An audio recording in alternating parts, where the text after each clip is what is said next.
paroisse et a pris le nom de Bon Pasteur.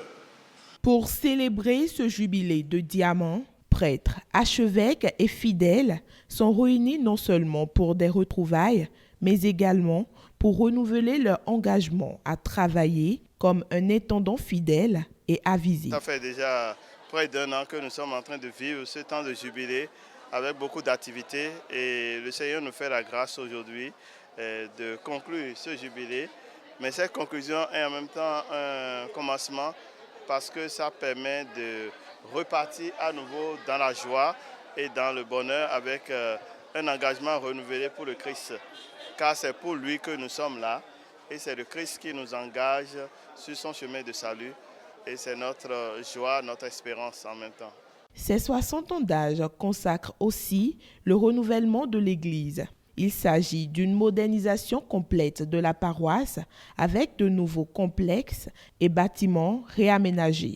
Je suis très heureux de venir dans ce lieu rénové qui dit quelque chose de la gloire de Dieu, qui dit quelque chose de son pâturage, le vrai pâturage, et nous sommes très heureux d'y être là. Pour curé, on a profité pour rénover complètement la paroisse. C'est remis à neuf, complètement à neuf. Ça fait le plaisir de tout le monde. Même l'archevêque, il est très content. Tous les paroissiens sont contents. Quelque chose de nouveau par rapport à ce que l'Église donnait auparavant. C'est quelque chose d'extraordinaire. Ça a beaucoup changé quand même. Les fidèles de la paroisse Bon Pasteur de Cotonou, à travers cette célébration, renouvellent leur engagement à se laisser guider par l'évangile du Bon Pasteur, le Christ Jésus.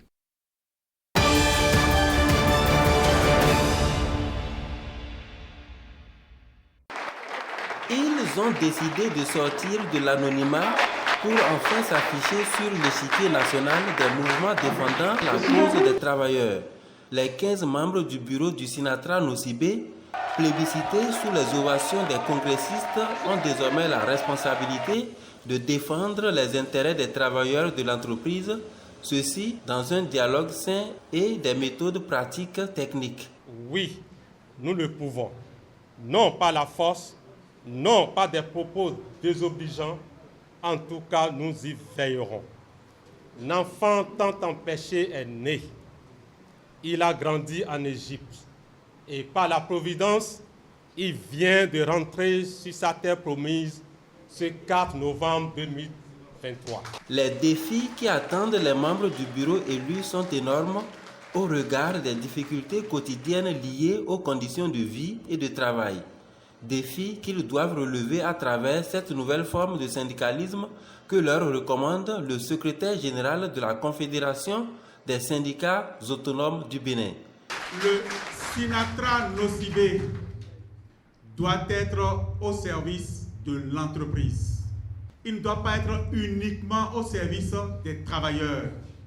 Il n'a pas le droit d'être au service de l'employeur, mais il a le devoir d'être au service de l'entreprise, parce que c'est ça qui vous réunit avec l'employeur. Et si vous vous mettez au service de l'entreprise, vous allez contribuer à sa performance. Et quand vous contribuez à la performance d'un objet que quelqu'un a mis en place avec son argent, il ne peut jamais être votre ennemi, il deviendra forcément votre partenaire. Les membres du bureau élu sont investis pour un mandat de 3 ans.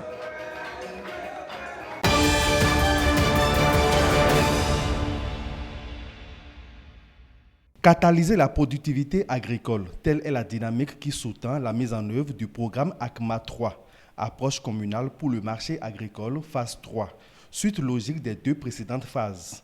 Les collines, le Borgou et la Donga sont les actuelles zones d'intervention avec 6 filières prioritaires, le maïs, le manioc, le soja, l'arachide, les petits ruminants, la volaille et le maraîchage.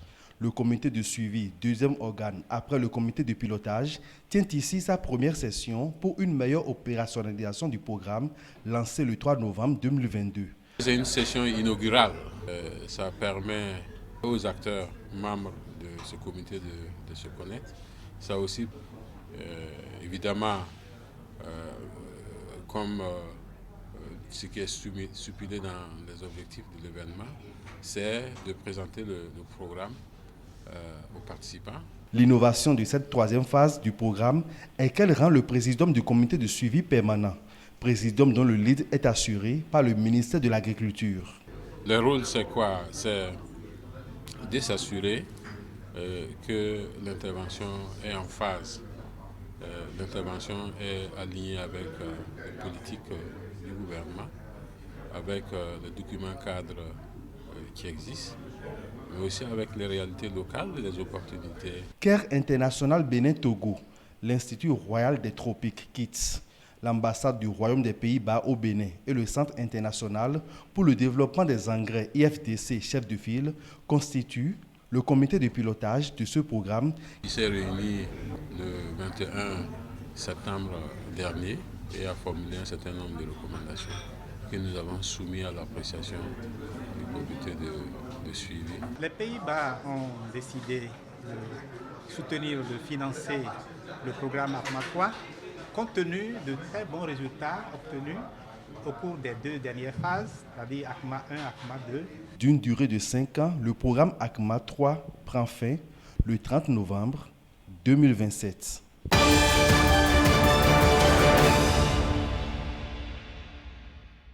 Il y a 20 ans qu'il a été créé. Le CAMEC s'emploie depuis au règlement à l'amiable des litiges nés entre des personnes physiques ou morales dans les affaires à travers la médiation et l'arbitrage. À l'occasion de ces 20 ans, il s'assure également d'avoir une relève de qualité. Les futurs arbitres médiateurs se sont prêtés à un jeu concours dont les lauréats sont primés. D'encouragement et de soutien, et tout en vous félicitant et vous encourageant à persévérer. Félicitations. Vous êtes devenus des ambassadeurs et prescripteurs des modes alternatifs de règlement des litiges. Je veux dire les compagnons de route du CAMEC aux côtés des opérateurs économiques de notre pays. Les festivités des 20 ans du CAMEC ont eu un thème principal pour discuter des perspectives de l'organe. Désormais, la question de savoir comment régler efficacement un litige né de vos relations commerciales ne sera plus un casse-tête. Les riches suggestions, apports et recommandations issus de nos assises ne seront pas juste mentionnés dans les actes de colloque, mais bénéficieront d'une attention particulière de l'institution consulaire. Le CAMEC, ces 6 dernières années, a traité 100 dossiers, dont 36 en arbitrage, 54 en médiation et 3 dossiers en conciliation.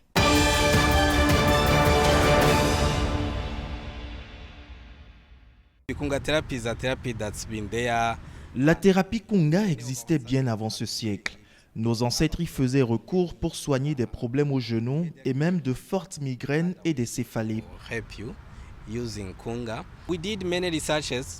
En partenariat avec d'autres structures, ma clinique a conduit des recherches sur les enfants et nous avons découvert que les autistes ont en commun les migraines et les céphalées. Nous avons donc réalisé que le problème se situe au niveau de la colonne thoracique.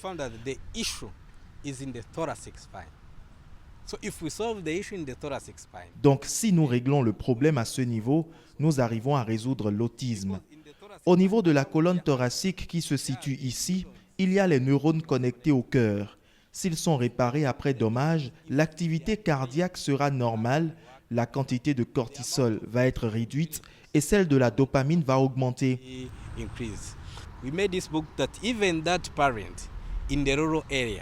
Ce livre a été écrit pour que les parents d'enfants autistes qui n'ont pas la possibilité de prendre un vol pour le Rwanda puissent apprendre cette thérapie. C'est un livre facile à comprendre. Lorsque vous mettez en application ce qui est dans ce livre, vous n'arriverez pas forcément à la perfection, mais au moins votre enfant autiste pourra manger délibérément, dormir aisément, se lever tout seul pour aller se soulager et rester concentré à l'église ou en classe. Nous pensons qu'après 15 séances de Kunga, un enfant autiste peut être comme les autres enfants normaux. After 50 sessions of Kunga, an autistic child is the same as other children.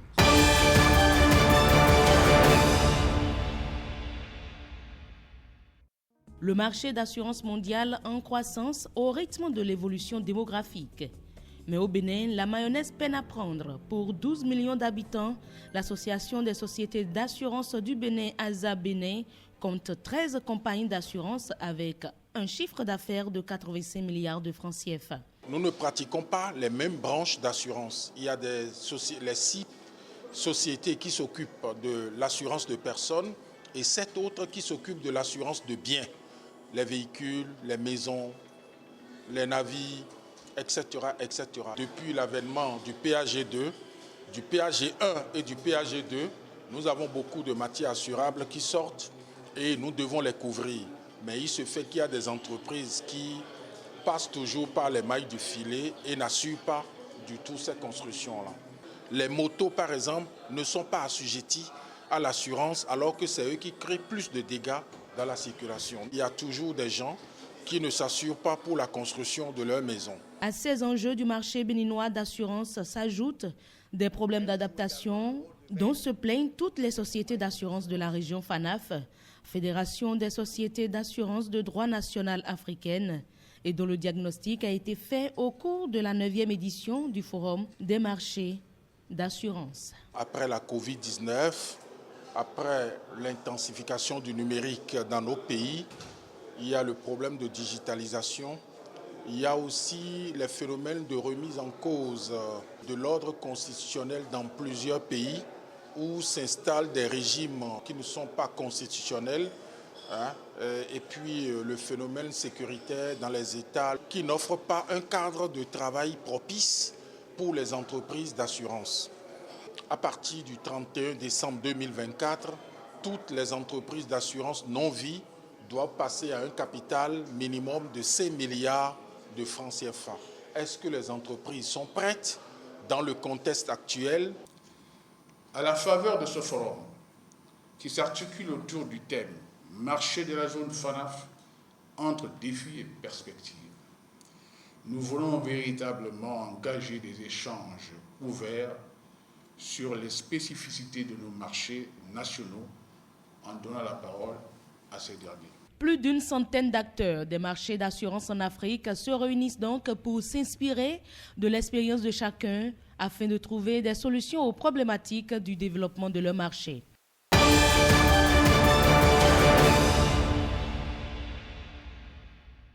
Aujourd'hui, l'ordinateur, on ne peut pas s'en... L'amélioration de l'éducation et des infrastructures éducatives innovantes dans tout le pays. C'est dans ce cadre que s'inscrit cette cérémonie de remise de salles informatiques au Collège d'enseignement général de Boycon. Un geste de l'UNICEF soutenu par Vinci Énergie et le gouvernement. Nous, Vinci Énergie, UNICEF et le ministère, je crois que cette trilogie-là va, avec cette trilogie, donc nous faisons en sorte à ce que chaque enfant ait accès donc, à un avenir rayonnant, radieux, et aussi à des opportunités donc, illimitées, infinies. La salle informatique que nous allons inaugurer aujourd'hui est bien plus qu'un simple espace équipé de technologies modernes. Elle incarne l'espoir, l'opportunité et l'égalité des chances pour tous les élèves et toutes les filles ici présentes. Nous sommes très reconnaissants des différents matériaux d'informatique que nous avions reçus de la part de l'UNICEF, appuyé par Vinci Énergie. Je voudrais à la suite des représentants des élèves dire merci à l'UNICEF et à Vinci Énergie. Je voudrais leur dire également merci de la part du gouvernement et de son chef, le président Patrice Talon, puisqu'il s'agit du numérique. Chaque élève, un ordinateur. Cette salle informatique neuve, équipée d'une quinzaine d'ordinateurs, va impacter près de 11 000 apprenants. Le ministre Kwaro Yves Chabi promet qu'un dispositif de maintenance des matériels sera mis en place avant d'inviter les bénéficiaires à une utilisation à bon escient.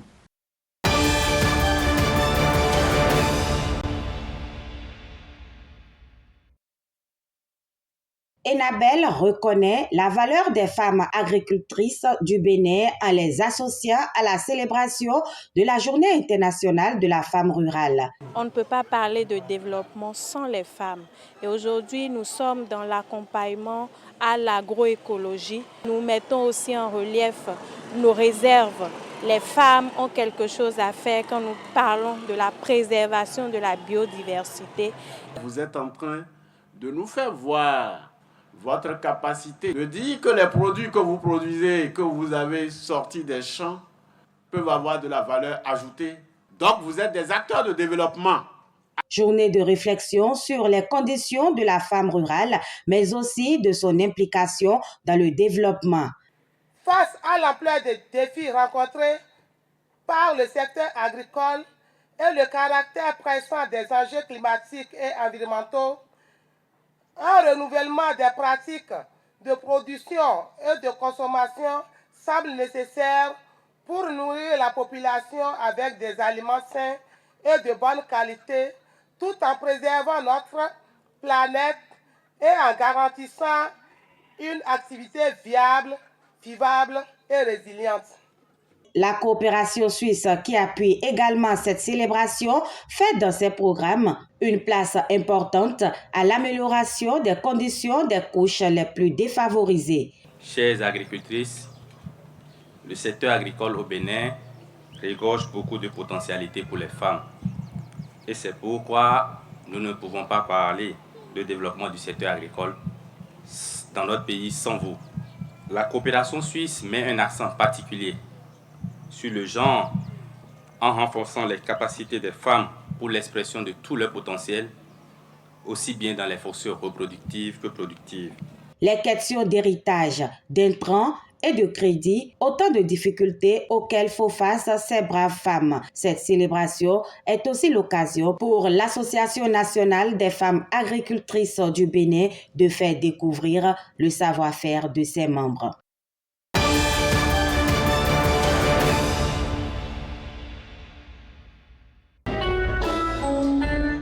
Du vin, pas importé, mais produit sur la terre béninoise. Il tire sa texture des calices d'hibiscus Sabdarifa et est sans additifs chimiques. Un produit 100% made in Bénin, mais certainement peu connu du grand public. Tout comme ce vin, des centaines de produits alimentaires ou articles créés par des Béninois sont inconnus ou peu consommés. Il faut donc faire leur promotion et c'est tout l'enjeu du mois du consommant local. 31 jours pour célébrer le fruit de la créativité béninoise, 31 jours pour changer les habitudes alimentaires et au-delà, participer à l'éclosion d'une économie autour de la production locale. L'indépendance d'une nation, c'est aussi sa capacité à produire ce qu'elle consomme et à consommer ce qu'elle produit. Le mois du consommant local est un... Mais pour concurrencer les produits d'importation, les producteurs locaux doivent satisfaire aux exigences de qualité des consommateurs et accéder aux instances qui définissent les outils officiels de reconnaissance de la qualité.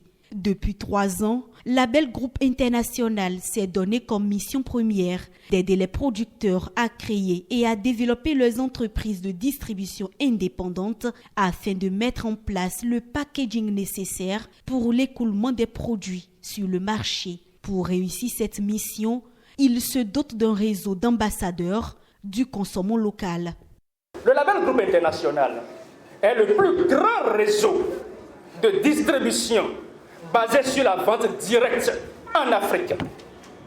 Parce que nous comptons aujourd'hui plus de 4000 distributeurs indépendants, 4000 ambassadeurs.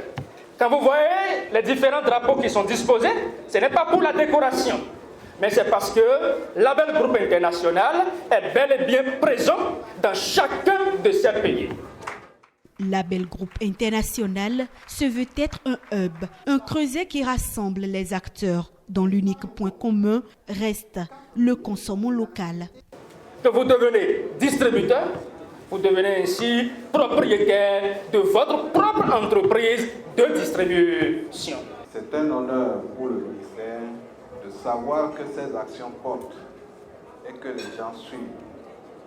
Les opérateurs économiques, les consommateurs et les pouvoirs publics sont fiers de ces actions, de faire en sorte que le Bénin puisse produire et consommer ce qu'il produit. Gala des ambassadeurs du consommant local, moment de réjouissance, de reconnaissance de mérite, de certification aux business développeurs et un défilé de mode riche en couleurs.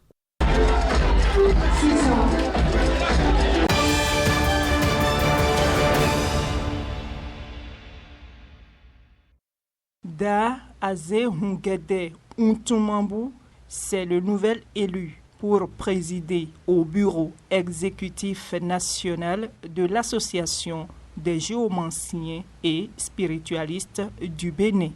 Le charlatan, guérisseur traditionnel et ses membres auront à imprimer leur vision, celle de l'assainissement de leur confrérie. La mission principale, c'est de tout faire pour assainir le milieu. Parce que les jeunes d'aujourd'hui n'aiment plus rester à l'apprentissage jusqu'à leur libération. Ils font tout possible pour vider les lieux, s'installer à côté et commencer par profaner. Donc c'est pour ces choses que nous, on s'est réunis aujourd'hui pour dire qu'il faut mettre fin à ça là. Les membres du Haut Conseil des sages ont été aussi installés. C'est pour inculquer la sagesse dans nos comportements. Donc ce qui veut dire que si tu fais les jeux de cola, tu dois rester dans ce sillage-là et ne pas aller vers les bokonos qui font l'interprétation par après. Ceux-là qui entre-temps se contredisaient, qui ne s'aimaient pas, aujourd'hui ont décidé de se mettre ensemble. Nous ne pouvions que les y encourager. En notre qualité de Rungbonuga, de l'ère culturelle Fond à Diatado. L'Association des géomanciens et spiritualistes du Bénin a pour mission de valoriser, de professionnaliser le département socio-culturel et de défendre les intérêts des membres de la dite association.